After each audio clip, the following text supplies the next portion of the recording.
Tuesday morning, in Ohio.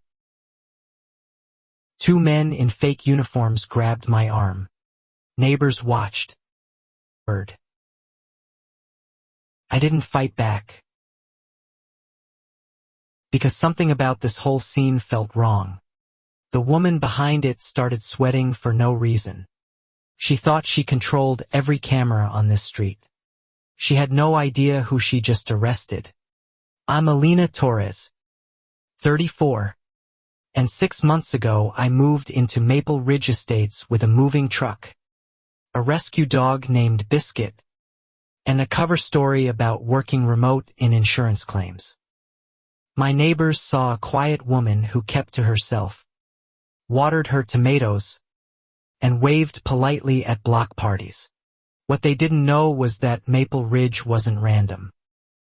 I'd requested the assignment myself. After 3 anonymous complaints reached the Bureau about missing HOA reserve funds, forged board minutes, and a security company nobody could find records for. My job was simple: watch, document, and wait for someone to slip. Maple Ridge Estates looked like a postcard. Trimmed lawns, matching mailboxes, a community pool that closed promptly at 8. Every fence, every paint color, every garden gnome answered to one authority: the Homeowners Association. And the Homeowners Association answered to exactly one woman, Karen Wexford, president for 11 straight years. Karen ran board meetings like small trials. She had a binder for every rule, a camera on every corner, and a smile that never once reached her eyes. People said she'd tighten the rules after her husband Richard died 3 years back. I wondered, quietly, if grief was really the reason. My first week, Karen showed up unannounced with a clipboard, measuring my porch railing against community standard. She noted my welcome mat was half an inch over code. I thanked her sweetly. She left looking almost disappointed that I hadn't argued, like resistance was the whole point of her visit. Doug Fenwick lived 2 doors down, an easygoing retired mechanic who fixed lawnmowers for free, and told me, over the fence, that Karen once fined a widow $400 for a Christmas wreath hung 9 days early. Nobody appealed anymore. Appeals went through Karen's committee, which Karen also chaired. The HOA collected $300 a month per household, 41 homes strong, funneled into a reserve account for roads, the pool, and community security. Nobody I asked had ever seen an itemized report. When I mentioned it at a barbecue, conversation shifted fast, like I'd said something dangerous. Karen's inner circle was small. Treasurer Phyllis and Doyle, who flinched whenever Karen raised her voice, and Vice President Walt Greer, who agreed with everything Karen said before she'd finished the sentence. Meetings ran 40 minutes, mostly Karen talking, occasionally pausing to remind everyone how much she sacrificed for this neighborhood. 3 months in, a strange white pickup started patrolling at night. Decal reading Maple Ridge Community Patrol. No license. No uniform badge numbers. Nothing on file with the county. I ran the plate off book through a contact. It came back registered to Karen's brother-in-law, a man with 2 prior fraud complaints. I started keeping a private log: dates, names, dollar figures, contractor names that repeated suspiciously often on invoices Phyllis mentioned in passing. One name kept surfacing: Wexford Property Solutions, a landscaping and maintenance company that, according to public records, was registered to Karen's maiden name 3 years prior. Phyllis let something slip over coffee once. Tired and a little tipsy on wine, Karen says the reserve fund is fine, But I haven't seen the actual bank statement in over a year. She caught herself immediately, laughed it off, and changed the subject to her granddaughter's soccer game. I mentioned to a neighbor, casually, that I was thinking about running for the open board seat next election.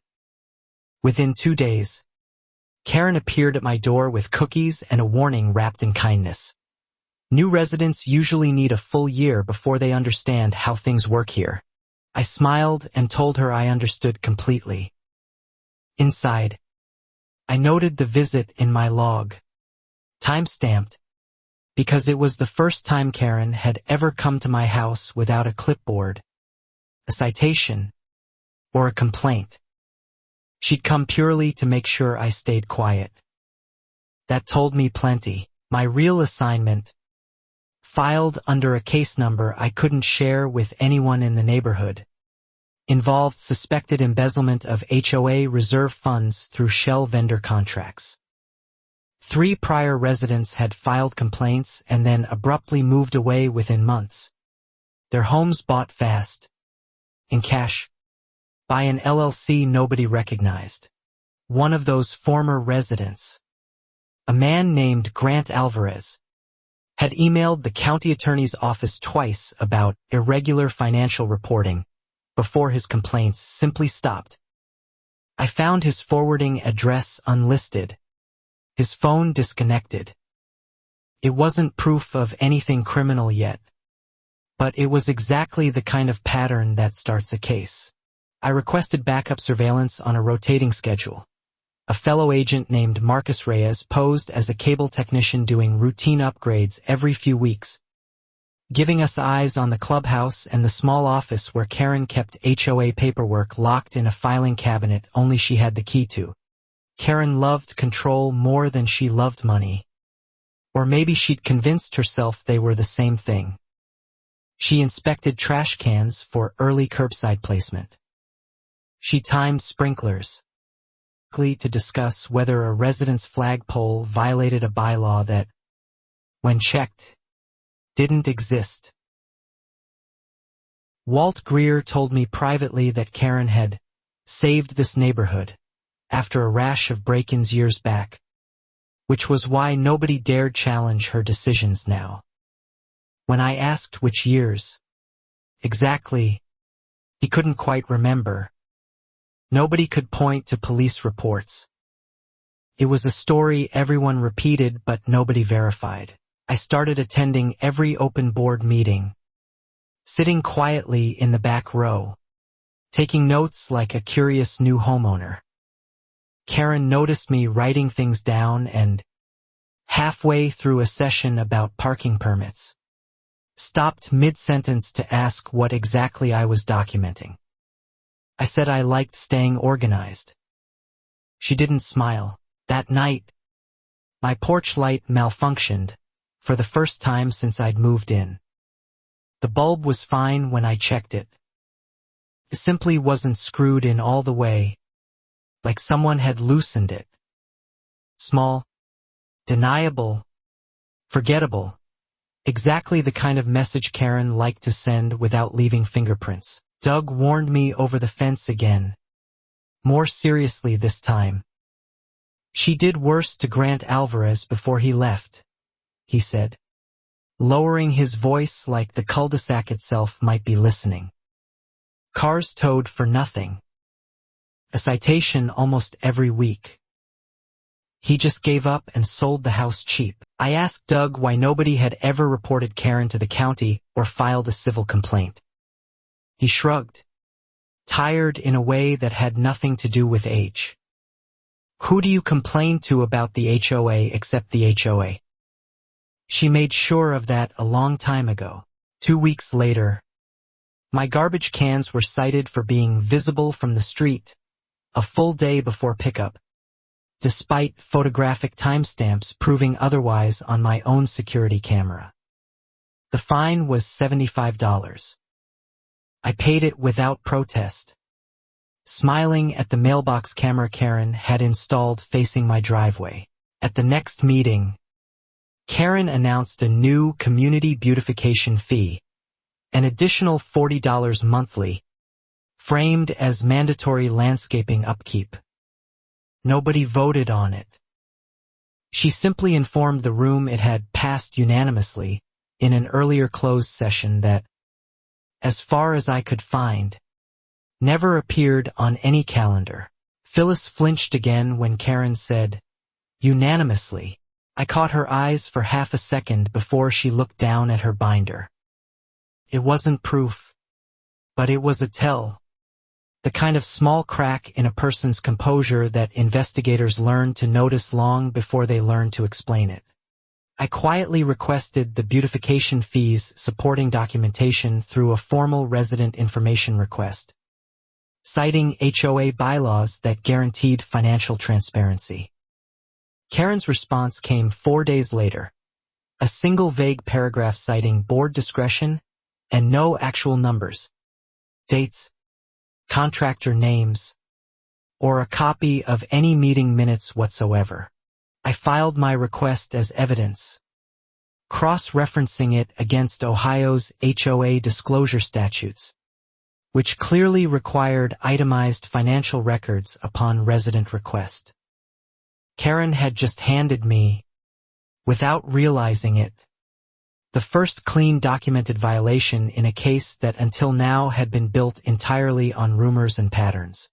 Grant Alvarez's name came up again when I finally reached his sister by phone, using a pretext about a neighborhood reunion mailing list. She told me Grant had been terrified near the end, convinced someone was watching his house, before he sold at a steep loss and stopped answering anyone's calls entirely. He said the HOA president knew things about him nobody should know, his sister said quietly. Private things.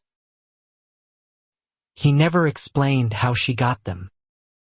That detail alone reshaped my entire theory of the case. This wasn't just financial fraud. It was leverage, and leverage required information. I began wondering whether Karen had access to more than HOA fees. Property management companies routinely handled personal financial documents, mortgage statements, even background checks during resident approval. If Wexford Property Solutions handled Maple Ridge's paperwork too, Karen may have had a private file on every homeowner here, including me. That thought kept me up at night more than any threat of fines ever could. My cover was solid on paper, but paper wasn't everything. If Karen had pulled financial background checks on new residents before approval, she may already have flagged something unusual about my own manufactured employment history. I flagged this risk to my supervisor, Agent Priya Nair, who agreed we needed to move faster than planned. If she suspects anyone is watching her, Priya said over a secure line, she won't panic quietly. Women like this don't fold. They escalate, and they escalate publicly to reassert control. Priya was right, though neither of us could have predicted how quickly or how far Karen would take it. Within days, the tone of the entire neighborhood shifted, subtly at first, like weather changing before a storm anyone could actually name. Meetings got shorter. Quiet, from her, was never good. Karen called an emergency board session on a Thursday night. No agenda posted. No advance notice beyond a single laminated flyer taped to community mailboxes that morning. Attendance, the flyer noted, was strongly encouraged for every homeowner. Doug told me flyers like that had preceded Grant Alvarez's worst weeks before he sold. The clubhouse was packed that night. More residents than I'd seen at any prior meeting. Karen stood at the podium in a blazer, Phyllis and Walt flanking her like security. She opened not with landscaping updates, but with a speech about outside threats trying to undermine the values of this community. She never said my name. Every head in the room turned slightly toward the back row where I sat, because Karen had spent the last week quietly hinting to select neighbors that a new resident had been asking suspicious questions about HOA finances for reasons nobody understood. I kept my face neutral, took notes like always, and let her talk. Escalation this loud meant she was rattled, not confident. Confident people don't need 40 homeowners in a room to feel safe. I wrote one line in my notebook. She's accelerating the timeline, which means she's hiding something time-sensitive. After the meeting, Walt approached me in the parking lot, almost apologetic, and mentioned that Karen had asked him to look into my background using a resident portal login normally reserved for board members only. He didn't understand why she needed it. I understood immediately, and it worried me deeply.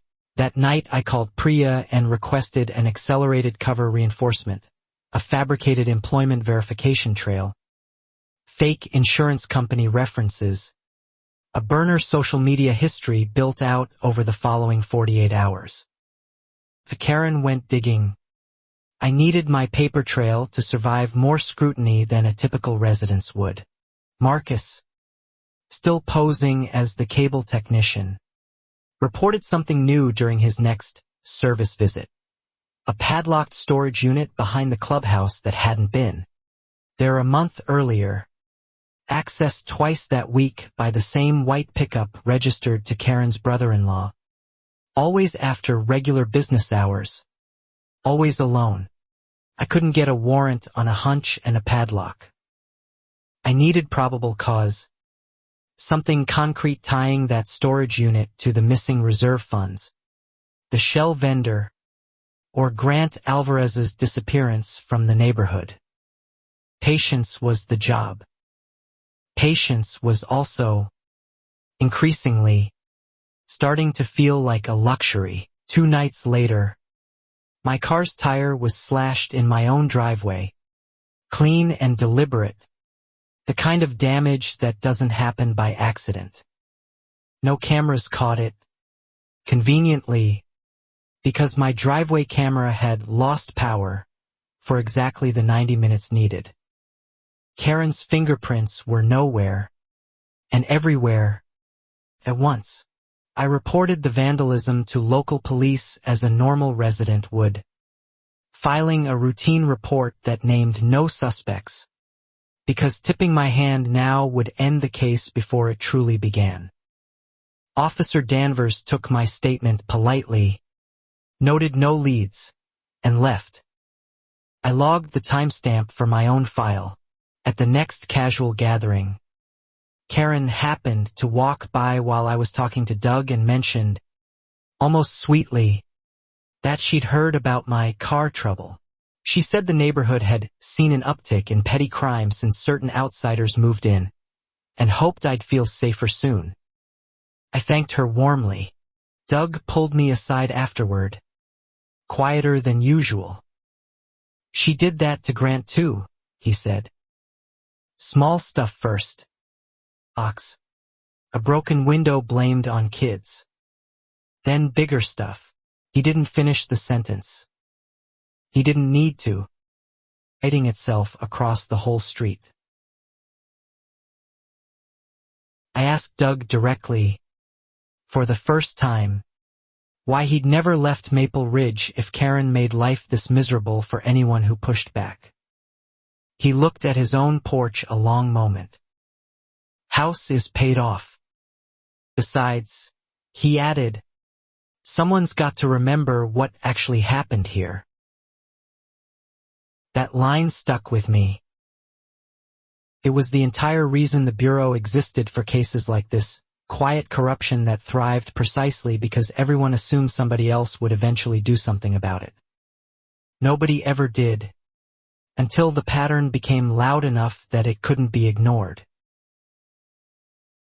I decided to file a formal financial disclosure request as a resident, citing state HOA law explicitly this time, demanding a full accounting of the reserve fund, the beautification fee, and all vendor contracts from the past 3 years, submitted in writing and copied to the county's Community Association Ombudsman Office.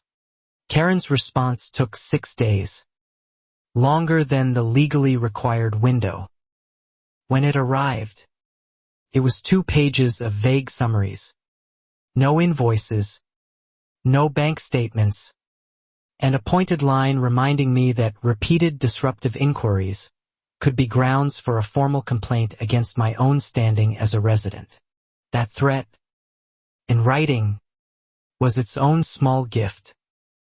Threatening a resident for legally requesting financial transparency was itself a violation I could document, timestamp, and file. Karen thought she was intimidating me into silence. In truth, she was building my case for me, one overreaching letter at a time. I brought copies of everything to my next check-in with Priya, laying out the timeline, the vague fee, the missing statements, the threatening letter, Grant Alvarez's disappearance, the padlocked storage unit, the shell vendor tied to Karen's maiden name. Priya finally said what I'd been thinking for weeks. This is enough for a warrant. Getting the warrant took 11 more days of paperwork, affidavits, and careful legal language designed to survive any challenge from Karen's inevitable lawyer. 11 days doesn't sound long on paper. Living inside a neighborhood where your neighbor may already suspect you felt like 11 very long, very careful months. Karen's harassment shifted tone during that window, growing pettier and stranger by the day, as if she sensed something closing in without knowing exactly what. She started leaving handwritten notes on my door about unauthorized garden decor, citing bylaws she seemed to be inventing on the spot as she went along. One note accused my welcome mat of promoting unapproved seasonal messaging, despite it simply reading hello. Another cited my dog Biscuit for barking during quiet hours that, according to the actual bylaws I'd finally obtained, didn't exist anywhere in writing. Karen was no longer enforcing rules. She was inventing a war. At the following board meeting, she proposed a new resident conduct fund, a $500 deposit required from any homeowner who filed more than 2 inquiries per quarter, framed as protecting the board's time from frivolous complaints. It targeted exactly one person in that room, and everyone quietly understood who. I didn't argue at the meeting.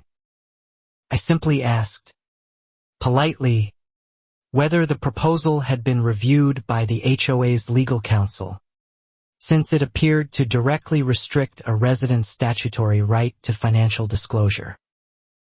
Karen's jaw tightened for half a second before she... Walt looked uncomfortable through the entire exchange, glancing between Karen and me like a man watching a car drift slowly toward a wall he couldn't quite convince himself was really there. Phyllis didn't look up from her binder once. I noted both reactions carefully. Cracks don't announce themselves. They just widen. That night, the white pickup drove past my house 4 separate times between 11 and 1 in the morning, slow enough each pass that it couldn't have been anything but deliberate. I didn't confront it, timestamped it, and added it to a file that was growing heavier by the week. 2 days later, Karen filed a formal complaint against me with the county, alleging I had harassed board members with excessive information requests and implying, without quite saying it outright, that I might be operating some kind of scheme against the community. The irony would have been funny if it weren't so calculated.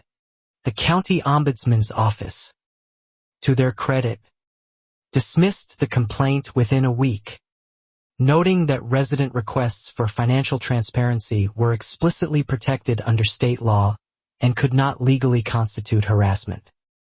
Karen received the dismissal in writing. I heard, secondhand, that she was furious for days afterward. Furious Karen was reckless Karen. And reckless was exactly the version of her I needed for this case to move forward. She stopped being careful about who she talked to and what she said in front of them, convinced her authority alone would shield her from any real consequence in this neighborhood. At a community potluck meant to restore neighborhood harmony, Karen gave a speech about loyalty and gratitude, reminding everyone how much she'd sacrificed running the HOA unpaid for over a decade. Someone in the crowd, quietly, muttered that Wexford Property Solutions seemed to be doing quite well off that sacrifice. I never found out who said it, but the comment rippled through the crowd fast. Small laughs quickly stifled when Karen's head snapped toward the sound. She didn't find the person, but something in her expression that day told me the mask she'd worn for 11 years had just cracked. Publicly, for the first time, that crack widened faster than I expected. Within the week, Karen abruptly announced a surprise financial audit of her own, conducted internally, meant to prove her transparency before anyone official could look closer. It was a classic move: control the narrative before someone else controls it for you. I recognized it instantly. The internal audit, unsurprisingly, cleared Karen and the board of any wrongdoing, presented in a single glossy handout distributed to every mailbox. No auditor's name appeared anywhere on the document. No licensing number, no firm letterhead, nothing that would hold up under even the lightest professional scrutiny. It was theater, not accounting. I photographed the handout, cross-referenced the supposed audit firm listed at the bottom, and found no such company registered anywhere in the state. Karen had fabricated an entire audit from scratch, banking on the assumption that no resident would ever bother checking. She hadn't counted on one resident checking everything. Priya reviewed the fake audit document the next morning and called it beautiful. In the specific way investigators call evidence beautiful when it's damning enough to end an argument in court before it even starts. Fabricating financial audit documents wasn't just an HOA violation anymore. It was fraud, plain and provable, with the warrant finally approved. Our timeline shifted from watching to closing. Priya scheduled a coordinated search of the clubhouse office and the padlocked storage unit for the following week, timed around a scheduled board meeting when Karen and her financial records would both, conveniently, be in the same building. But Karen, sensing the walls tightening around her without knowing exactly why, made a decision that would blow the entire timeline wide open. She decided the real threat in Maple Ridge wasn't an audit, or a lawsuit, or the county. It was me. Me personally. Immediately. She hired, off the books and in cash, 2 men from a private security staffing service her brother-in-law used for the fake patrol truck, dressing them in unmarked tactical-style uniforms with generic badges that said only security in bold letters. No department, no agency, no legal authority whatsoever behind them. Her plan, as we'd later piece together in painful detail, was simple and desperate. Stage a public citizen's detainment for supposed trespassing and harassment, humiliate me in front of the entire neighborhood, and use the resulting chaos to justify evicting me from Maple Ridge before any audit could ever proceed further. I didn't know the specifics of her plan yet. I only knew, from Marcus's surveillance, that the white pickup had made 3 trips to a strip mall office 2 towns over, The same address listed for a barely licensed private security staffing company with a history of labor complaints and lapsed permits. Doug mentioned, almost in passing over the fence, that Karen had told several neighbors she was handling the outsider situation personally, and that people would finally understand once it happened. Nobody knew what it meant. I had a growing, uncomfortable feeling that I was about to find out very soon. I flagged the pattern to Priya immediately: unlicensed security hires, vague threats, an accelerated timeline that no longer matched Karen's usual slow, bureaucratic style of intimidation. "She's not thinking long-term anymore," Priya said. "She's thinking survival. That makes her more dangerous and far less predictable than she's been so far." We debated pulling me out of Maple Ridge entirely for safety, but doing so risked spooking Karen into destroying evidence before the search warrant could be executed. Instead, Priya quietly repositioned 2 additional agents nearby, unofficially, close enough to respond fast if Karen's next move crossed from harassment into anything physical. For 3 days, nothing happened, which somehow felt worse than something happening. Karen was polite in passing, almost warm, the kind of calm that precedes a storm rather than follows one. I kept my dog inside more. I checked my cameras twice a night. I told myself the wait was almost over. On the 4th morning, a laminated notice appeared on every mailbox in Maple Ridge, signed by Karen as HOA president, announcing a special community safety initiative, starting immediately, featuring certified community patrol officers, who would be assisting residents with compliance matters throughout the neighborhood, effective that very afternoon. No further explanation offered. I read the notice twice, then photographed it, then called Priya. Certified Community Patrol Officers wasn't a real designation anywhere in Ohio law. It was a phrase invented to sound official enough that most residents wouldn't question it. Exactly the kind of manufactured authority Karen had built her entire reign on for years. That afternoon, the white pickup was joined by an unmarked black SUV, both parked prominently near the clubhouse entrance where every homeowner walking to the mailboxes would see them. 2 men in the generic security uniforms stood beside the vehicles, arms crossed, watching the street like they owned every inch of it. Doug texted me a photo from his kitchen window. Just the vehicles and the men, with one line underneath: "Something's coming. Be careful." More than he probably realized, though I still had no idea just how publicly and how soon Karen intended to make her final move against me. That evening, the 7, Karen sent a mass text through the HOA resident alert system, an urgent notice claiming a trespassing and harassment incident would be addressed publicly the following morning near the community mailboxes to restore transparency and safety for all Maple Ridge residents. My name wasn't in it. Everyone would know it meant me. I called Priya that night and read her the message word for word. There was a long pause on the line before she spoke. "She's about to do something in front of witnesses," Priya said slowly. "That's either the dumbest move she's made yet, or she genuinely believes she's completely untouchable here. We made a decision together that night. Let it happen. A staged public confrontation, however unhinged, would generate exactly the kind of witnessed, documented misconduct that could accelerate everything: false imprisonment, impersonating authority, defamation, harassment, charges layered directly on top of the financial fraud case we'd already spent months quietly building."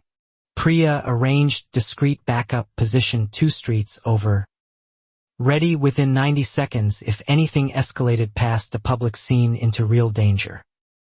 I was told, clearly and firmly, that my job the next morning was simple. Stay calm, say almost nothing, and let Karen's own overreach do the talking for both of us. I barely slept that night, running scenarios, checking my body camera's charge twice, rehearsing exactly how little I planned to say out loud.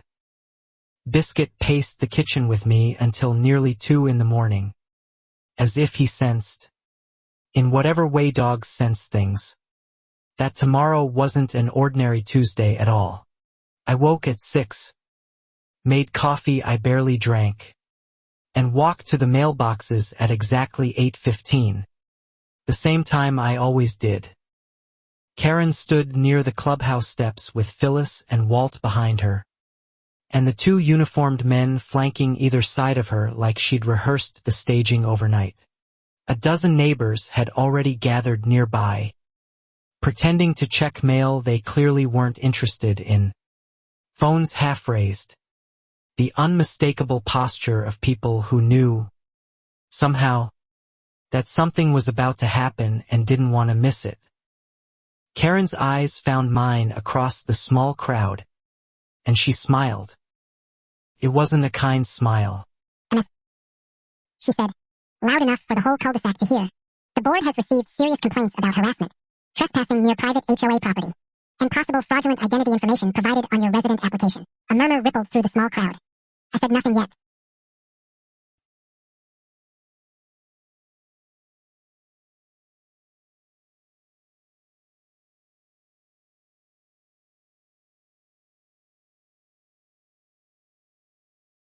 These officers, Karen continued, gesturing at the 2 men in generic uniforms, are here to formally detain you until proper authorities arrive to sort this out. One of the men stepped forward and reached for my arm. Exactly as staged. Exactly as I'd been warned it might happen. I let him take it. The crowd gasped audibly. Someone's phone camera clearly came up higher, recording. Doug, near the back, took a half-step forward before catching himself. His jaw tight with restrained anger he clearly wanted to act on. I stayed still, calm, letting the moment breathe exactly as long as Karen needed it to breathe. You have no legal authority to detain anyone, I said finally, my voice even, almost gentle. These men aren't licensed officers. That badge says security, not police. You understand that's a crime, correct? Impersonating law enforcement authority carries real criminal penalties in this state. Karen, I think carefully about your next sentence. Karen's smile flickered, just slightly, the first genuine crack I'd seen in her composure in 6 months of watching her. You don't get to lecture me on legality, she snapped. In a community you've spent months trying to destroy from the inside. The crowd's murmurs grew louder, uncertain now which side to believe. Destroy, I repeated, letting the word sit in the air a moment.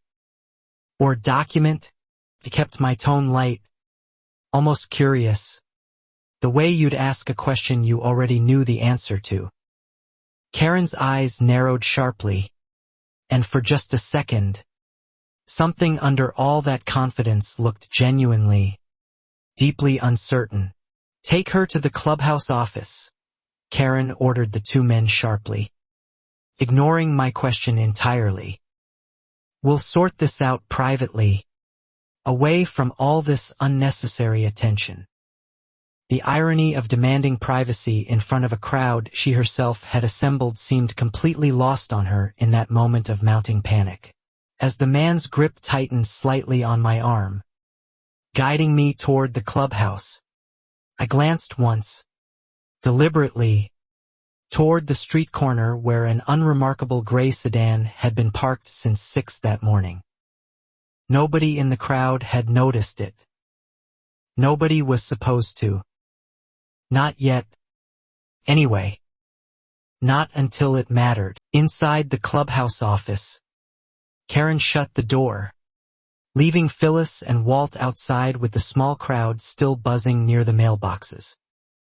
It was just the two of us now, and the two hired men, standing near a door that, unbeknownst to Karen, had already been quietly outfitted with a hidden recording device days earlier. "Let's be honest with each other," Karen said, dropping the performative outrage the moment the door closed. "I know you've been asking questions. I know you filed those disclosure requests. What I don't know yet is who sent you, and how much they already know about what's really happening here." "Nobody sent me," I said simply, which was, in its own careful way, entirely true. "I'm just a resident who noticed some numbers that didn't add up." Karen studied my face for a long moment, searching for something, some tell she expected to find but couldn't quite locate anywhere in my expression.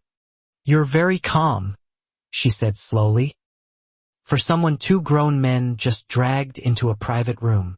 I shrugged. "I don't scare easily, Karen. Maybe that's something you should have considered before staging a fake arrest in front of a dozen witnesses with their phones already recording every second of it." Her jaw tightened at the word fake, a small flinch she couldn't fully suppress. "This isn't fake," she said, though her voice wavered just slightly on the second word. "This is community safety." "Community safety," I repeated evenly, "enforced by two unlicensed men in costume badges. That's not safety, Karen. That's a crime." "You have no idea what I've built here," Karen said, her composure finally slipping into something rawer, angrier, closer to the truth underneath 11 years of careful performance. "Everything this neighborhood has, the security, the upkeep, the property values, exists because I made hard decisions nobody else was willing to make." "Is that what you tell yourself?" I asked quietly. "About Grant Alvarez? About the reserve fund? About Wexford Property Solutions?" The room went completely silent. Even the two hired men, previously bored and scrolling their phones, looked up sharply at the sound of that specific company name leaving my mouth. Karen's face went pale, then hard, then something colder still. "Careful," she said, her voice dropping low, almost a whisper now, more dangerous than any shouting could have been. "You're standing in a private building, on private property, with people who work for me. I think very carefully about your next words." "Is that a threat?" I asked, still calm, still watching her carefully. "Because threatening someone you've just falsely detained, on a recorded document trail, in front of witnesses outside, is exactly the kind of decision people regret for a very, very long time afterward, Karen. I think carefully about yours instead." She stepped closer, close enough that I could see the exhaustion beneath her makeup, the fine lines of 11 years spent maintaining absolute control over 41 homes and every person living in them. "You don't understand what happens to people who threaten what I've built," she said. "Ask Grant." "Can't." The line landed heavier than she probably intended, an admission dressed up as intimidation. "What did happen to Grant, Karen?" I asked, quieter now, genuinely curious beneath the calm professional mask I'd worn for 6 months straight. She caught herself immediately, straightening, aware she'd said something she couldn't easily take back. "He sold his house and moved," she said flatly. "People do that." "No," I agreed.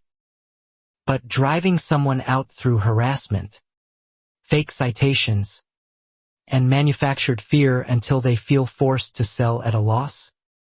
That's a very different story, and juries tend to see it that way too. Karen laughed, short and humorless. Juries, she repeated. You sound like a lawyer. My face again. Longer this time. Something shifting behind her eyes. A calculation running that I could almost watch happening in real time. Who exactly are you? She asked slowly. Alina Torres? I let the silence stretch just a beat longer than comfortable. I told you, I said finally. Just a resident who noticed the numbers didn't add up. Karen didn't believe me anymore. I could see that clearly now. But belief and proof were very different things. And she still had neither in her hands. Take her home, Karen said abruptly to the two men. Her voice suddenly tighter, more controlled, like she decided continuing this conversation privately was more dangerous than whatever public embarrassment she'd already caused outside. This isn't over, she added, looking directly at me. Not even close to over. You're right about that, I said, letting the men walk me back out through the clubhouse door, past Phyllis's worried face and Walt's carefully blank expression, past the small crowd still lingering near the mailboxes. Phones lowered now but clearly still recording every word within earshot as I passed by them. I walked home slowly, deliberately, letting every neighbor who'd watched the entire scene see that I was calm, unshaken, and very much still standing. Doug caught my eye from his porch and gave the smallest nod, the kind that said, without a single word, that he understood something important had just shifted. That night, Priya and I reviewed the hidden recording from the clubhouse office, along with 3 separate videos neighbors had already posted, unprompted, to a local community forum, captioned with growing outrage over what they'd witnessed. Karen had just handed us false imprisonment, impersonation, and threats, all on tape, all time-stamped. She's cornered now, Priya said. And cornered people make their biggest mistakes. She was right, though neither of us yet understood exactly how far Karen was willing to go once she truly believed her entire life's work was about to collapse in front of the very neighborhood she'd spent a decade controlling. The following morning, the community forum post had exploded overnight. Dozens of comments from residents who'd apparently been quietly documenting their own Karen encounters for years, too afraid to speak up alone. Someone had even found an old complaint from Grant Alvarez, archived, describing eerily similar harassment before his sudden departure. Karen, sensing the tide turning publicly for the first time in 11 years, tried damage control fast, posting a lengthy statement on the resident portal calling the videos misleading, insisting the security officers were properly licensed, and threatening legal action against any resident who continued spreading defamatory misinformation about the board. Nobody believed her anymore. That was the real turning point. I think, not the recording, not the fake badges, but the collective realization spreading household by household that everyone had been individually afraid of a woman who, once challenged publicly, suddenly seemed far smaller than the reputation she'd spent years carefully constructing. Phyllis called me that afternoon, her voice shaking, asking to meet somewhere away from the neighborhood entirely. We agreed on a diner 2 towns over. She arrived looking like she hadn't slept, clutching a worn folder against her chest like it might somehow protect her from whatever came next in this story. I've been treasurer for 6 years, Phyllis said, sliding into the booth across from me. I stopped seeing real bank statements about 3 years ago, right after Richard died. Karen said she'd handle banking directly from then on. I should have asked more questions. I was scared to lose my seat on the board. She opened the folder, revealing photocopied invoices from Wexford Property Solutions, dated over 18 months, totaling nearly $200,000 for landscaping and security consulting services that, as far as Phyllis could tell, had never actually been performed anywhere in the neighborhood she'd lived in her entire adult life. I think Richard knew something before he died, Phyllis added quietly, almost afraid to say it out loud. He asked me once if I'd ever seen the actual reserve fund balance. Then 2 months later he had his accident. I never let myself think too hard about the timing until right now. That single sentence reframed everything. If Richard Wexford's death wasn't purely accidental, the case had just grown considerably larger and considerably more dangerous than embezzlement and fake security badges. I thanked Phyllis carefully, promised her confidentiality, and called Priya from the parking lot the moment our conversation ended. Priya flagged Richard Wexford's death for a records pull immediately. An accident report from 3 years prior involving a fall from a home ladder, ruled accidental at the time with no autopsy requested by the family. Karen, as next of kin, had signed off on skipping further investigation almost immediately. We couldn't prove foul play from an old accident report alone, and I cautioned myself against building a theory too far ahead of actual evidence. But it explained something crucial. The exact moment financial oversight at Maple Ridge disappeared entirely, replaced by Karen's total, unquestioned control over every dollar flowing through the HOA. Phyllis's photocopied invoices, combined with the fabricated audit document, the threatening letters, and the recorded clubhouse confrontation, gave Priya more than enough to escalate our timeline. The search warrant execution, originally planned for the following week, was moved up to just 3 days out, timed around Karen's next scheduled board meeting. Karen, unaware how quickly the walls were closing in, doubled down publicly instead of retreating, posting another resident portal announcement defending the community, patrol officers as a necessary safety measure, and scheduling a mandatory town hall meeting to clear the air and restore trust in her leadership going forward. I attended, of course, sitting in my usual back row seat, notebook open, calm as ever despite everything now churning quietly underneath the surface of that ordinary-looking clubhouse room. Karen stood at the podium, visibly thinner than she'd looked 6 months earlier, the strain finally beginning to show through her makeup. There have been some misunderstandings, Karen began, her voice steady but noticeably tighter than usual. I want to address concerns directly and transparently, as I always have for this community. Several residents exchanged glances at the word, transparently, a word that had lost most of its meaning around Maple Ridge months ago. A hand went up near the front. It was Mrs., a retiree who'd lived in Maple Ridge longer than Karen herself. Karen, she said, voice trembling slightly with nerves but not backing down. Can you show us the actual reserve fund bank statement tonight? Just once. Are asking. Karen hesitated, just a beat too long.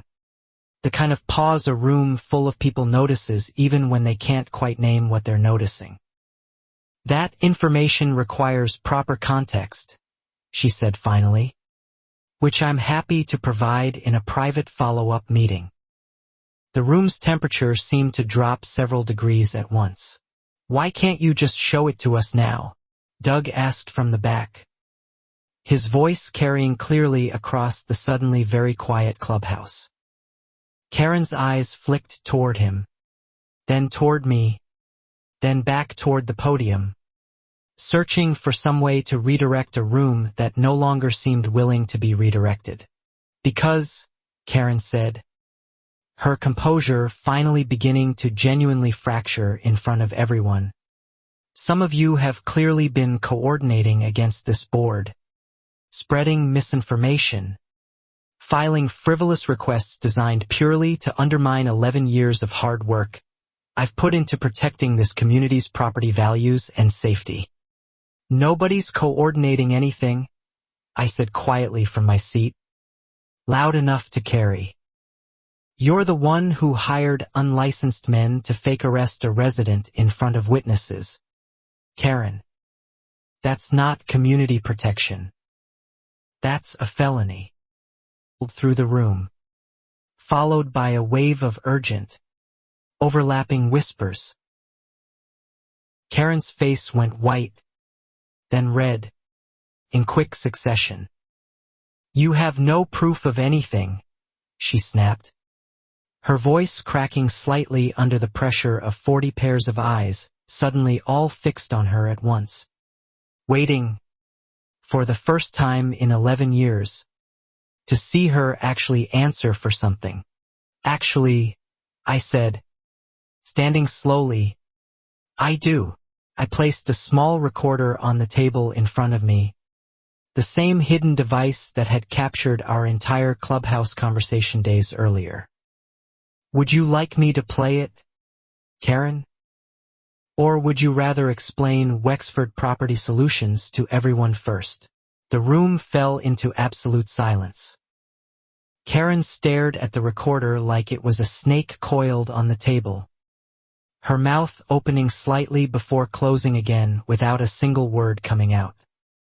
Phyllis, sitting near the front, quietly slid her chair back several inches, as if putting distance between herself and Karen's fate. This meeting is adjourned, Karen said abruptly, her voice shaking now, all pretense of control finally gone.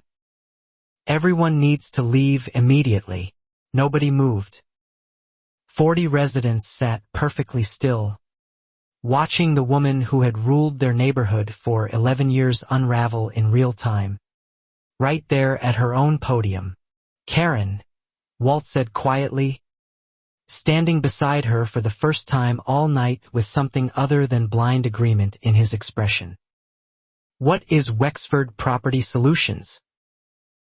His voice carried genuine confusion, the sound of a man realizing he might have spent years defending something he'd never actually understood at all. Karen didn't answer him, pushed past Phyllis, and walked quickly toward the clubhouse's back exit, the one leading directly to the small parking lot where her car, and increasingly, her entire carefully constructed life, waited for whatever came next in this rapidly unraveling story. I didn't follow her.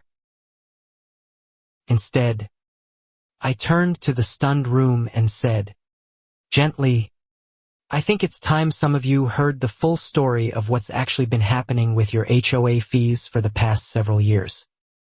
It's worse than any of you probably imagine. Over the next hour, with Priya's careful clearance, I laid out the documented pattern for the room, the fabricated audit, the unlicensed vendor, the vague fees, Grant Alvarez's quiet disappearance, and the threatening letters designed to silence anyone who asked the wrong questions at the wrong time about the wrong numbers. The room's mood shifted from shock to something closer to grief. The particular grief of realizing you've trusted someone for years who never deserved that trust at all. Mrs. Quietly. Doug held his jaw tight, staring at the floor. Phyllis simply sat, hands folded, waiting for whatever came next for her too. What happens now? someone asked from the middle rows. I chose my words carefully, still bound by the parts of this story I couldn't yet reveal. There's an active investigation into the HOA's finances, I said. I'd encourage everyone to preserve any documents, invoices, or communications you have from the past 3 years. I left the clubhouse that night to a neighborhood transformed, not by an ending, but by the beginning of one. A slow unraveling that would take weeks to fully resolve but had, for the first time in years, actually started. Karen's car was gone from the parking lot by the time I left. 2 days later, Karen didn't show up to what should have been a routine landscaping oversight walkthrough. The first meeting she'd missed in 11 years, according to Phyllis, who mentioned it almost in passing. Like even she wasn't sure yet whether that absence meant relief or something considerably more troubling underneath. Marcus, still running surveillance under his cable technician cover, reported the padlocked storage unit had been accessed twice overnight. Unusual timing even for Karen's brother-in-law's typical patterns. Priya made the call the following morning. The warrant execution, originally scheduled for later that week, needed to happen immediately instead, before evidence disappeared. At 6 the next morning, before most of Maple Ridge had even started their coffee, 3 unmarked federal vehicles rolled quietly onto the cul-de-sac, parking near the clubhouse and the storage unit simultaneously. I watched from my kitchen window, biscuit at my feet, finally allowed to simply observe rather than participate directly. Agents moved efficiently, methodically, exactly as they'd been trained, securing the clubhouse office first, then the storage unit behind it. Within 20 minutes, boxes of paper records, hard drives, and a small fireproof safe were being carefully logged and loaded into an evidence van parked discreetly near the community's back entrance. Karen's house, 3 streets over, received a knock at 7:15 sharp. I wasn't present for that part, per protocol, but Priya called me afterward with details I'd waited 6 long months to finally hear spoken out loud. In the careful, procedural language investigators use once a case finally closes properly. Karen answered her own door in pajamas, Priya said, and went pale the instant she saw the badges. She didn't run. She simply stood there, silent, for several long seconds, before asking one single question, "How long have you known?" Nobody bothered answering that question for her. Inside her home office, agents found what would become the true backbone of the entire case. A locked laptop containing 3 years of falsified financial records, a spreadsheet tracking problem residents, including detailed personal information on Grant Alvarez, myself, and for other homeowners who had previously questioned HOA finances too closely. The spreadsheet included notes on financial vulnerabilities, employment details, and in Grant Alvarez's case, an entry reading leverage, pending eviction, easily pressured, dated nearly 2 years before his sudden departure from the neighborhood. It wasn't just fraud anymore. It was a documented, deliberate campaign of targeted intimidation against specific people. My own entry, dated from my 2nd week in Maple Ridge, simply read, "New resident, insurance claims, background clean, monitor closely." Reading that line later, in Priya's office, I felt an odd mixture of relief and unease, knowing exactly how close Karen had come to actually suspecting something before I could finish building the case.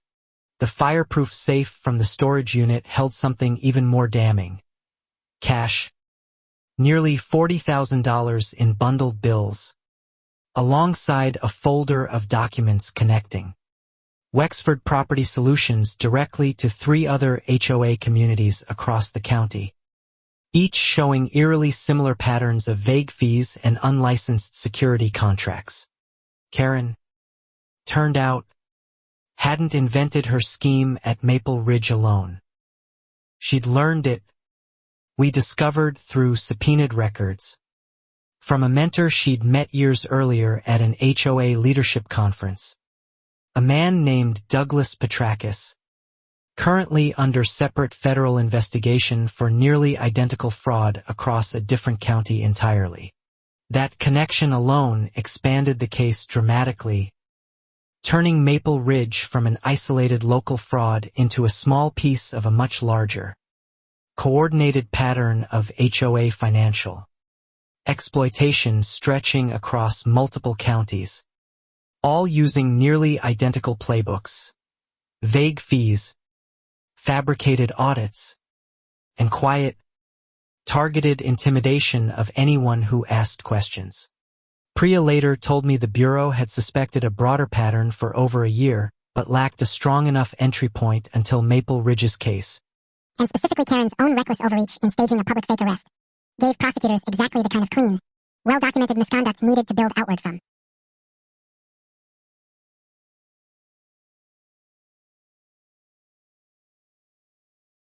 Karen was taken into custody that morning without further incident, formally charged initially with embezzlement, fraud, and unlawful impersonation of law enforcement authority, related to the staged detainment, with additional charges pending as investigators worked through the full scope of the financial records recovered from her home and the storage unit. News of her arrest spread through Maple Ridge within the hour, faster than any HOA newsletter she'd ever sent in 11 years of careful, controlling leadership. Neighbors gathered near the mailboxes again, not for a staged confrontation this time, but simply to process, together, what had actually been happening around them for years. Phyllis, visibly shaken but relieved, voluntarily surrendered her own financial records to investigators that same afternoon, cooperating fully once she understood the actual scope of what Karen had built. She wasn't charged. Her genuine ignorance of the deeper fraud, combined with her cooperation, worked significantly in her favor with prosecutors. Walt took it harder than most, publicly apologizing at an informal gathering near the clubhouse steps for years of unquestioning support that, in hindsight, had helped shield Karen's behavior from real scrutiny far longer than it otherwise might have lasted. Nobody blamed him outright. Everyone understood, by then, how convincing Karen had been. Doug found me that same evening, standing quietly on my porch with 2 mugs of coffee, handing me one without a word at first. "I knew something was wrong," he finally said.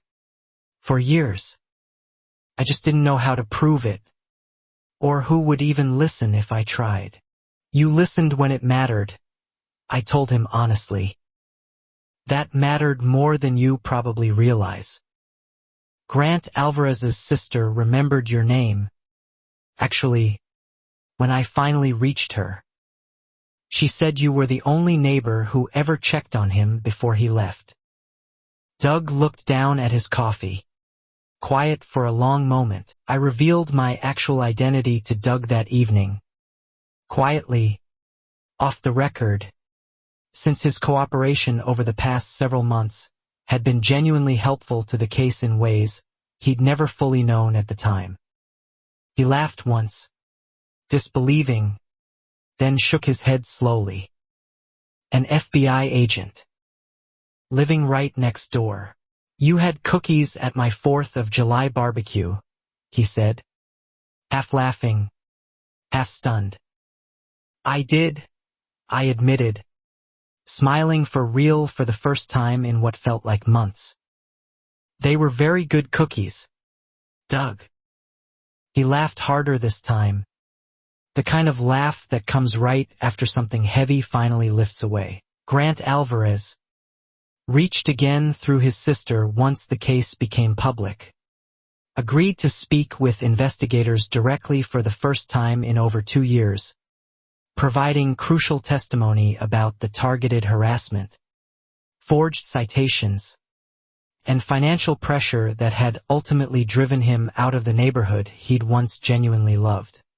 His statement, combined with the spreadsheet entry investigators had recovered from Karen's laptop, transformed what might have been a straightforward embezzlement case into something considerably more serious, a documented, sustained pattern of intimidation against a private citizen, using illegally obtained personal information as deliberate leverage against him. The county ombudsman's office, informed of the full scope of the case, opened its own separate review into every HOA Karen had ever led, going back nearly 15 years across 2 prior neighborhoods before Maple Ridge, uncovering complaint patterns disturbingly similar to what we just spent 6 months documenting here. Richard Wexford's death, re-examined in light of everything now uncovered, remained officially ruled accidental, though prosecutors noted the timing, combined with his apparent questions about the reserve fund shortly before his fall, warranted at minimum a formal notation in the broader case file moving forward, if not full reopening. Karen, through her lawyer, initially denied everything, insisting the financial irregularities were simple bookkeeping errors and the staged attainment was a misunderstanding about community safety protocols. That defense lasted exactly until prosecutors played the recorded clubhouse confrontation for her attorney, word for word, in a private pretrial meeting. Faced with the recording, the spreadsheet, the fabricated audit, and Phyllis's cooperating testimony, Karen's legal team quietly began negotiating a plea deal within 2 weeks. A stark and rapid collapse for a woman who'd spent 11 years convincing an entire neighborhood that questioning her authority was simply, fundamentally, unthinkable. The plea negotiations dragged through late summer, prosecutors pushing for maximum accountability given the documented targeting of specific residents, while Karen's attorney argued for leniency based on her lack of any prior criminal record and her supposed genuine belief that her actions had served the community's overall best interests throughout. I wasn't present for those negotiations. My role in the case largely finished once the arrest and initial evidence recovery were complete. But Priya kept me updated regularly, understanding, I think, how personally invested I'd become after 6 months of living inside the very fear Karen had built her entire reign upon. Maple Ridge itself entered a strange, quiet limbo that summer, an HOA suddenly without its president, its treasurer voluntarily stepping back pending review, its vice president publicly apologizing at every gathering he attended. Someone needed to lead the community forward. And for the first time in over a decade, nobody was volunteering eagerly. Mrs. of all people, organized an informal resident committee to handle basic community functions, while the HOA's future structure was formally reviewed by the county. She asked me, gently, one afternoon near the mailboxes, whether I'd consider joining once everything settled, since I'd clearly paid attention more than most. I told her, honestly, that my circumstances were more complicated than she realized, without revealing anything further just yet. My casework at Maple Ridge was winding down, and decisions about my own next assignment, and what would happen to my carefully built cover identity here, remained entirely out of my hands. Priya called me in early September with an update. Karen had formally accepted a plea deal, pleading guilty to embezzlement, fraud, and unlawful impersonation of a law enforcement officer, in exchange for a recommended sentence and continued cooperation identifying other communities potentially affected by her mentor Douglas Petrakis's broader fraud network. The plea deal meant no public trial, a small disappointment to some residents who'd hoped to watch Karen answer publicly for years of quiet cruelty, but a practical outcome that guaranteed conviction without the risks, delays, and expense of a lengthy court battle that could have dragged on for well over a year.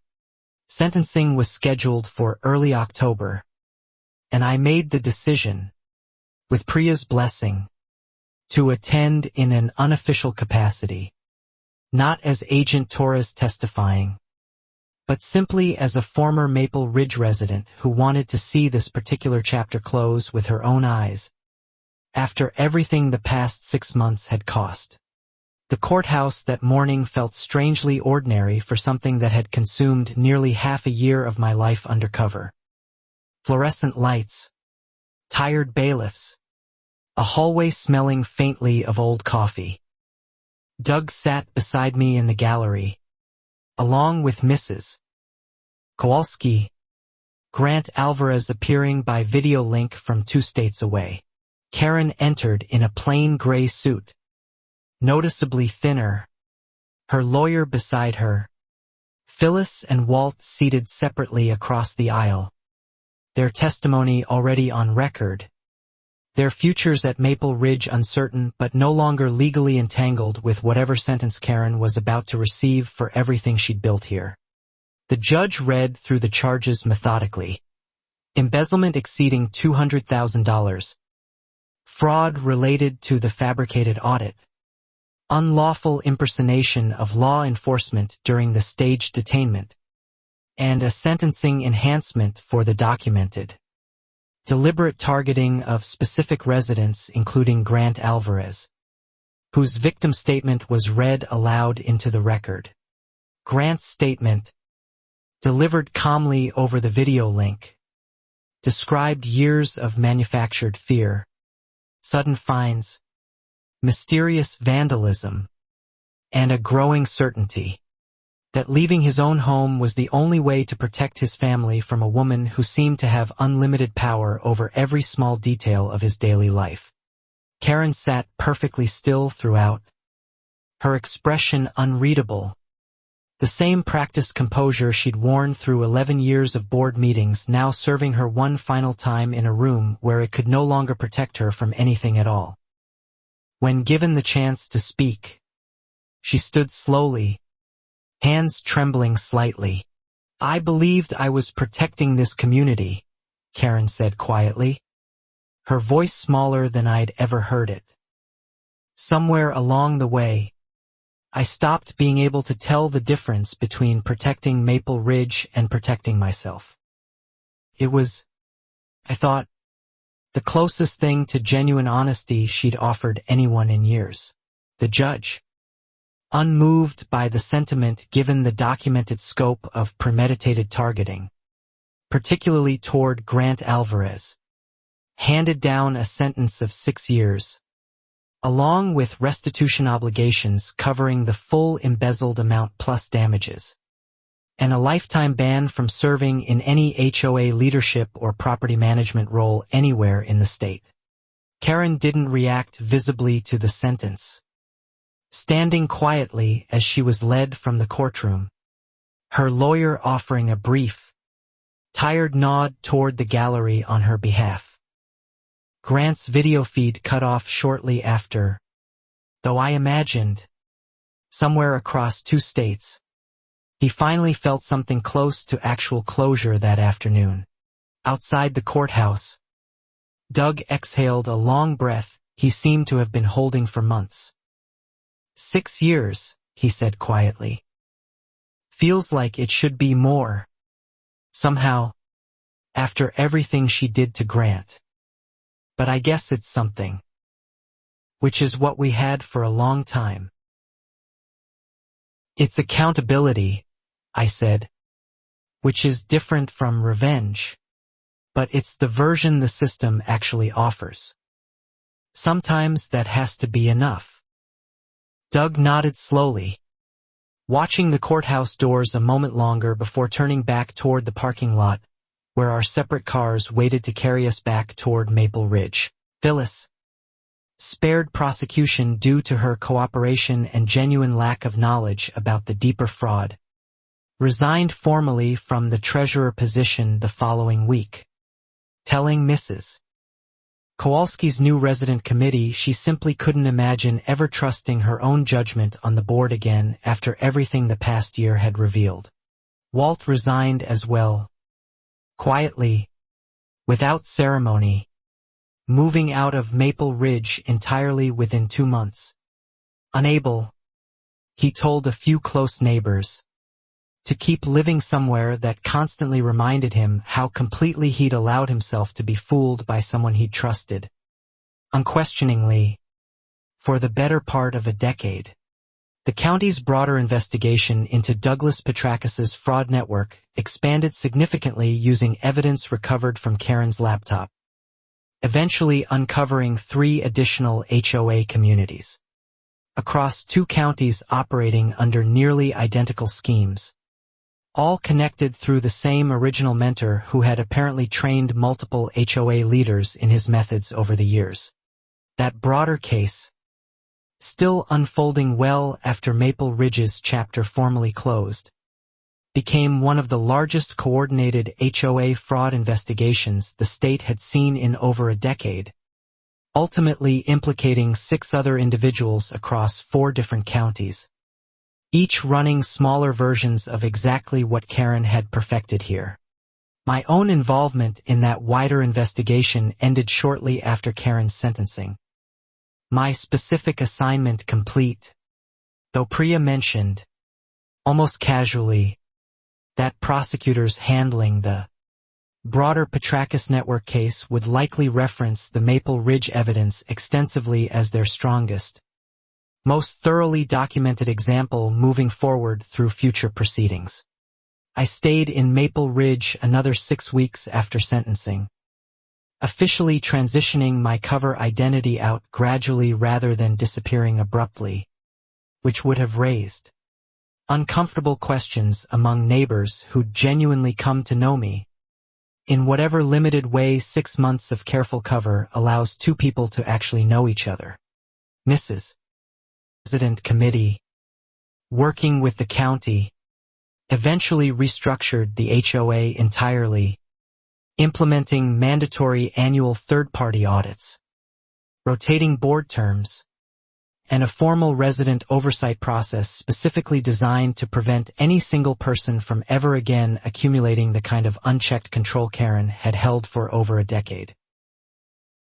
Doug was elected to the new board's first oversight seat that November, an outcome that felt, to everyone who'd lived through the previous year, like a small but meaningful correction to something that had been broken for a very long time before anyone finally found the will to actually fix it properly. Grant Alvarez, informed of the sentencing and the broader case developments, sent a short message through his sister that Priya eventually passed along to me. It simply read, "Thank you for believing something was wrong when nobody else would. I hope Maple Ridge is different now. I hope it stays that way." I read that message more than once, sitting on my porch with Biscuit beside me, thinking about how close the entire case had come to never happening at all. If 3 anonymous complaints hadn't reached the right desk at the right time, if Phyllis hadn't cracked under quiet guilt, if Karen hadn't overreached publicly. Cases like this rarely resolve because of one single dramatic moment. I'd learned over the years. They resolve because of dozens of small ones. A loosened porch light, a nervous flinch over coffee, a slashed tire nobody caught on camera. Each small piece slowly building toward a picture nobody could ignore. The morning I finally packed up my house for good, Doug helped load the last few boxes into the moving truck, Biscuit weaving anxiously between our legs the entire time, sensing, as he always seemed to, that something significant was happening even if he couldn't quite understand exactly what it was. "Where do you go now?" Doug asked, closing the truck's back door with a solid clang. "Another assignment," I said simply, unable to offer much more detail than that. "Somewhere else needs someone to notice when the numbers don't add up." Doug smiled, shaking his head slightly. "Good luck to who—" "Take care of Maple Ridge," I told him, climbing into my car. "It's actually a good neighborhood, underneath everything. It just needed the right people watching it for a while."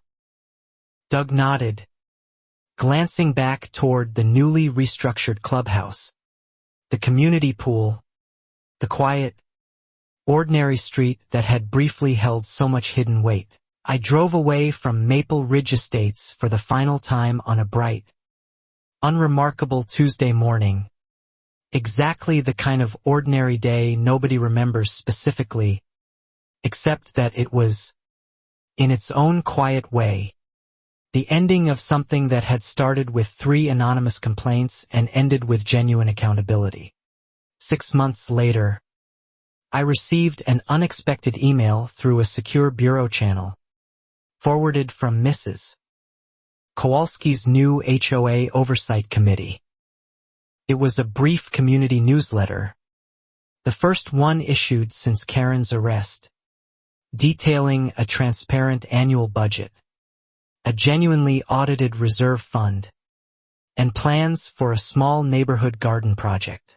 At the bottom, almost as an afterthought, was a short note addressed simply to our former neighbor, Alina, thanking her for a year that, while difficult, had ultimately left Maple Ridge stronger, more honest, and considerably more careful about exactly who they allowed to hold unchecked power over their community again.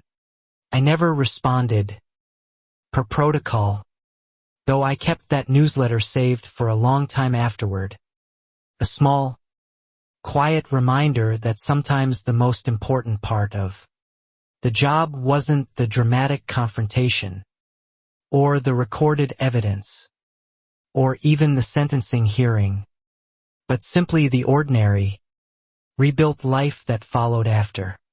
Karen Wexford began serving her sentence that winter, her case occasionally referenced in state HOA reform discussions that followed, part of a small but growing wave of legislative proposals aimed at increasing financial transparency requirements for homeowners associations across the state, largely inspired by exactly what had happened at Maple Ridge. Phyllis, last I heard through Priya's ongoing contact with the broader investigation, had moved to be closer to her granddaughter, quietly rebuilding a life outside the neighborhood she'd once helped, however unknowingly, allow to be exploited for years under the careful, controlling leadership she'd trusted for far too long without question. Walt, for his part, eventually spoke publicly at a county HOA reform forum, sharing his experience as a cautionary example of how easily good intentions could be manipulated by someone skilled enough at projecting authority and competence. A small act of accountability that seemed, in its own quiet way, genuinely meaningful. The white pickup, the fake security patrol vehicle that had haunted Maple Ridge's nights for months, was eventually sold at a county asset auction alongside several other items recovered from the investigation, its decal reading Community Patrol, finally, permanently removed by whoever purchased it for considerably more mundane purposes.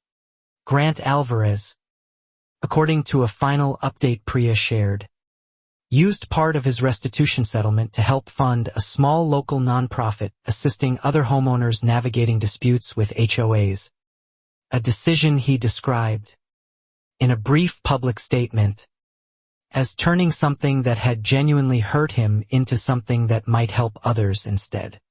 I thought often, in the months following Maple Ridge, about the exact moment everything had truly turned. Not the fake arrest, dramatic as it was, but the quiet instant Phyllis's hands had trembled slightly over a diner table, finally choosing honesty over years of comfortable, convenient silence she could no longer maintain. People like Karen rarely believe they're the villain of their own story. I'd learned across several cases by then. She likely still believed, somewhere beneath the guilt and consequence, that everything she'd done had been in service of protecting something genuinely worth protecting, even as that protection curdled slowly into control, then cruelty. The real tragedy, if there was one beyond the obvious financial and emotional damage, was how long an entire neighborhood had allowed fear to substitute for actual community. How many years passed before anyone finally found the courage, or received the right kind of quiet support, needed to ask the obvious questions out loud. I received one final piece of correspondence related to the case that spring, a short letter from Mrs. Kowalski, handwritten, mentioning that the new resident committee had planted a small community garden near the clubhouse, and that they'd named the first flower bed, somewhat sentimentally, Grant's Corner, in quiet memory of everything. It wasn't a grand gesture, just a small patch of tulips and daffodils near a clubhouse that had once hosted staged fake arrests and fabricated audits. But it represented something I'd come to genuinely value about this job. The slow, patient work of communities rebuilding trust after someone had deliberately broken it. My next assignment took me to an entirely different state. A different case. Different neighbors whose names I'd need to learn carefully over the following months. But I kept Mrs. along with Grant's brief message, folded together in a small drawer, a reminder of exactly why this work still mattered. Priya, reviewing my case file for final closure that summer, noted in her official report that Maple Ridge represented one of the cleanest, most thoroughly documented HOA fraud cases the regional office had handled in years, largely due to Karen's own escalating overreach providing exactly the kind of evidence prosecutors rarely receive so cleanly. She built the case against herself, Priya said during our final debrief. The moment she decided fear was a better strategy than honesty. Most people like her eventually do exactly that. They just don't usually do it quite this publicly, in front of an entire neighborhood holding up their phones. I thought about that observation often afterward. How Karen's downfall hadn't really come from outside forces at all. Not from the FBI. Not from Grant Alvarez's complaint. Not even from Phyllis's quiet crack of conscience over diner coffee. But from Karen's own decision to escalate control rather than release it when questioned. Power, unchecked long enough, tends to convince the person holding it that they've earned the right to define reality itself. That questioning them isn't just inconvenient but somehow fundamentally illegitimate. Karen had believed that completely, for 11 years. Right up until the exact moment a recorder on a clubhouse table proved otherwise. Doug texted me occasionally over the following year. Small updates from a neighborhood slowly healing itself. A successful pool renovation actually completed on budget. A genuinely transparent annual meeting where residents openly reviewed real financial statements. A modest holiday festival organized collectively rather than dictated from a single controlling authority. Maple Ridge finally feels like an actual neighborhood, he wrote once. Instead of somewhere we all just quietly survived together. I read that message on a porch 3 states away, in the middle of an entirely different case, and felt something close to genuine satisfaction settle quietly into place for a moment. Grant Alvarez's nonprofit grew steadily over the following 2 years, according to occasional updates through Priya's continued contact with the broader Petrakis Network investigation, eventually assisting dozens of homeowners across multiple states navigating disputes with HOAs that, in smaller ways, echoed exactly what had happened to him at Maple Ridge. Karen, 3 years into her sentence, reportedly cooperated further with prosecutors regarding Douglas Petrakis's broader network, providing testimony that helped secure convictions against 2 additional HOA leaders in neighboring counties. A small, complicated act of accountability from someone who had once believed accountability applied to everyone except herself. I never spoke with her again after that final clubhouse office conversation, the one where she'd asked, almost genuinely curious despite everything, exactly who I really was. I sometimes wondered whether she ever fully understood the answer, or whether some part of her still believed, quietly, that she'd simply been unlucky. The truth, as I understood it after months of careful investigation, was considerably simpler and considerably sadder than luck. Karen hadn't been unlucky. She'd been given 11 years of unchecked authority by a neighborhood too afraid to ask basic questions, and she'd eventually convinced herself that authority meant she never had to. Fear is a strange kind of currency I'd come to understand across several cases by then. Compounds quietly, year after year, until an entire community forgets they ever had the option to simply ask for proof, for transparency, for basic accountability from someone who was, after all, only ever supposed to serve them. Maple Ridge Estates. The last time Doug sent me photos, looked almost exactly like it had the day I first moved in. Trimmed lawns, matching mailboxes, community pool closing promptly at 8 each evening. But underneath that same familiar surface, something fundamental had genuinely, permanently changed for the better this time. The new resident oversight committee had grown into something Karen herself, ironically, might have once envied for entirely different reasons. A genuinely respected, trusted body that residents actually wanted to serve on, precisely because it operated with the transparency and fairness Karen had spent 11 years carefully, deliberately withholding from everyone. I think about Maple Ridge sometimes still, usually when a new case takes me somewhere unfamiliar, another quiet neighborhood, another set of names I'll need to learn carefully over the following months. I think about small porches, loosened light bulbs, and how ordinary evil so often hides behind perfectly trimmed hedges and polite smiles.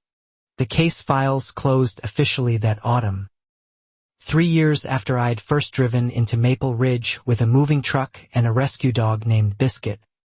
My quiet cover identity finally, formally retired from active use. Its careful backstory archived somewhere in a bureau server nobody would ever need to access again. Priya retired from active fieldwork the following spring, moving into a training role for newer agents, and she asked me once, near the end of her final debrief on the broader Petrakis Network case, whether I thought Maple Ridge had genuinely changed, or simply learned to hide its problems more carefully. Genuinely changed, I told her, and meant it completely. Some places just needed someone to finally say the obvious thing out loud, in front of enough people, at exactly the right moment. Priya smiled at that, the particular smile of someone who'd spent an entire career believing exactly that same thing. Grant Alvarez, I later learned, eventually returned to visit Maple Ridge once. Briefly, invited by Mrs. Kowalski's committee to a small community gathering celebrating the garden's 2nd anniversary. Doug sent me a photo from that afternoon. Grant standing quietly near the tulip beds still labeled, simply, Grant's Corner, smiling for the first time in years. Phyllis, according to one final update, had found a quiet peace in her new life near her granddaughter, occasionally volunteering with Grant's nonprofit, using her own painful experience as treasurer to help other homeowners recognize the early warning signs of financial mismanagement she herself had once been too frightened to fully question. Walt continued speaking occasionally at county reform forums, his story becoming, over time, less about personal shame and more about genuine, practical guidance for other well-meaning board members who might unknowingly find themselves defending someone whose authority had quietly outgrown any real accountability years before anyone finally noticed clearly enough to act. The white pickup's decal, Community Patrol, had long since been removed, but Doug told me once that residents still occasionally joked, gently now rather than fearfully, about the strange months when Maple Ridge had briefly, absurdly, employed its own unlicensed private security force answering to exactly one person's carefully constructed authority. I found myself, on quiet evenings between cases, occasionally rereading Mrs. Kowalski's handwritten letter and Grant's brief thank you message, small artifacts of a case that had genuinely mattered beyond the paperwork, beyond the sentencing hearing, beyond even the satisfying, documented collapse of someone who had ruled through manufactured fear for over a decade. Karen remained incarcerated through the following years, her case periodically cited in state legislative discussions around HOA reform, part of a genuinely shifting conversation about accountability, transparency, and the quiet, dangerous ease with which ordinary neighborhoods could allow unchecked power to accumulate in exactly one person's carefully maintained hands. I sometimes wondered whether Karen, somewhere in the years ahead, would ever fully reckon with what she'd actually built. Not a protected community, but a carefully maintained cage constructed from fear, forged paperwork, and quiet, persistent cruelty toward anyone brave enough to simply ask her a genuinely honest question. The lesson, if a case like this offered one, wasn't really about HOAs specifically, or fraud, or even fake security badges paraded in front of frightened neighbors. It was about the quiet, cumulative cost of silence, and how often the bravest thing an ordinary person can do is simply ask for proof. Maple Ridge Estates continued on, ordinary and unremarkable in all the best possible ways, its residents now genuinely, actively involved in decisions that had once been dictated entirely from a single podium by a single woman who had convinced an entire neighborhood, for over a decade, that questioning her was simply unthinkable. Doug's final message that year, sent on the 4th anniversary of Karen's arrest, was simple and characteristically understated. Gardens doing great this spring. Tulips came back stronger than ever. Figured you'd want to know. Somewhere in an entirely different state, working an entirely different case by then. Some cases end with dramatic courtroom moments, forever remembered by everyone involved. Others end quietly, in small gestures years later, a garden blooming, a handwritten letter, a text message about tulips coming back stronger after a long, difficult winter nobody involved would ever fully forget, no matter how far away they moved. I never forgot Maple Ridge, Not really. Not the fear that had settled quietly over 41 homes for over a decade. And not the slow, patient work required to finally lift that fear enough for ordinary people to remember they'd always had the right to simply ask honest questions of their own leadership. Karen Wexford's name occasionally surfaced in later cases I worked, referenced by prosecutors building similar cases against other controlling HOA figures across different states. Her documented pattern becoming, in its own strange way, a genuinely useful case study for identifying exactly this kind of quiet, escalating institutional abuse before it truly took hold. Grant Alvarez's nonprofit continued growing steadily, eventually assisting homeowners in over a dozen states, a legacy built directly from the very fear and displacement Karen had once inflicted upon him, transformed patiently, over years, into something genuinely useful for other people facing similarly frightening, unchecked authority in their own communities. I think, in the end, that's the part of this case I've carried longest. Not the staged fake arrest, dramatic and satisfying as its collapse eventually became, but the quiet, steady work that followed afterward. The slow rebuilding of genuine trust in a neighborhood that had, for too long, mistaken fear for safety. Maple Ridge Estates still stands today. Trimmed lawns and matching mailboxes exactly as ordinary as the day I first arrived with a moving truck and a rescue dog. Except now, underneath that same familiar surface, genuine transparency instead of quiet fear, and a small tulip bed still labeled simply, Grant's Corner. Some neighborhoods need a storm to finally clear the air. Maple Ridge got one. Longer and quieter than most people ever realized while it was happening around them. But in the end, the tulips came back stronger. The fear finally lifted, and Karen Wexford never controlled another neighborhood again.